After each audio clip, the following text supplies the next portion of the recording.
This is the D.A.R.T for setting boundaries that stick. D, I want to describe what I'm really doing here. If it's a romantic relationship, sweetheart, I want you to know I'm here to love you and support you however I can at work. I just want to make it clear, I'm here to serve and to help anyone however I can prevent these types of problems from happening again. That begins with finding how it happened to begin with. And that's what I'm here to do. However you say it, you have to make sure to articulate the benefit as to why you're there. If you cannot figure out what the benefit is for you being in that conversation, relationship, room, that should help you clarify a lot of things. Stop going into that room. Find a place where you are benefiting those around you. Many people make this mistake. Excuse me, John, I don't appreciate being blamed for things that are not my fault. Don't defend yourself ever. It's only fighting a losing battle. We only defend what we believe to be vulnerable. Don't tell you what I do or do not appreciate or like or whatever, because I understand that you have not one more shit left to give. So why would I be wasting my breath talking about those things? A, I'm going to address how your actions right now, or even if it's not personal, the actions that are taking place, if I want to use the passive voice, how that's distracting me and taking me away from that goal of helping you. So it could sound something like, sweetheart, I want you to know that I am here to support you and love you and help you through anything and everything for the rest of my life. That said, those types of comments are demotivating and make me not even want to do that. If I'm talking to a customer, Mr. Jones, I'm here to help you. But if you keep making those types of comments, that makes it very difficult for me to stay on track and help you. If I'm in a meeting like that, John, I'm here to find solutions so that this problem doesn't happen again. However, comments like that are redirect the conversation, the energy, the attention back to where it should be. Where should that be? Back to the beginning. Notice how everything ties into that first statement that you made. I'm here to help you, but it's difficult for me to help you when you make comments like that. So what do you say we get back to me focusing on helping you instead of dealing with distractions?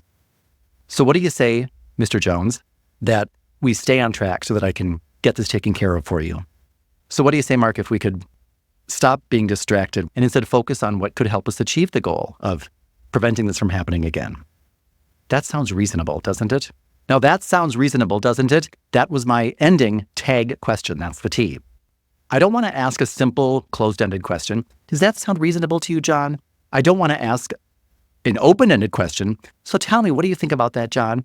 I want you to agree with me that you're not going to do that again. The easiest way to get to that end is to say something wrapped up in a tag question. A tag question, remember, is a statement with a quick yes or no confirmation at the end. Beautiful day outside, isn't it? I love working here. Don't you? That dress is just stunning, don't you think? When you say something and then at the end say, don't you think? Wouldn't you agree? Isn't it? People feel compelled to say yes to you. Much, much, much more than they would if you were to say the confirmation at the beginning of the sentence. So if your goal is to get somebody to agree with you for a change in behavior, for example, this is more than any place else where you would strategically use your tag questions. Now, by the way, again, analytical minds, with the right information and the right tools, you're limitless. The power that you will have in your words when you realize that you don't have to fake anything.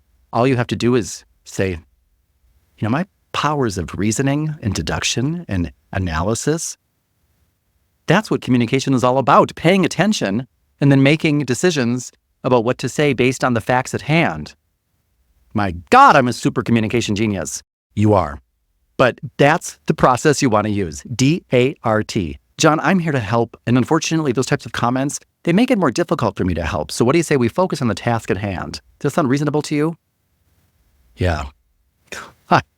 I know it does. If you can do that, not only will that person respect you more and challenge you less, but the people watching this, they will pass the out if you do something like that.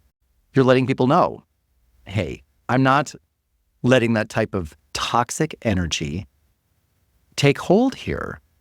I love you and myself and everybody else in here too much for that.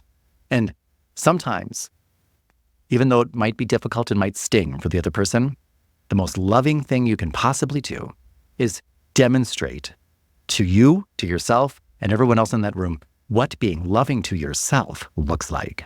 And that's exactly what you just did.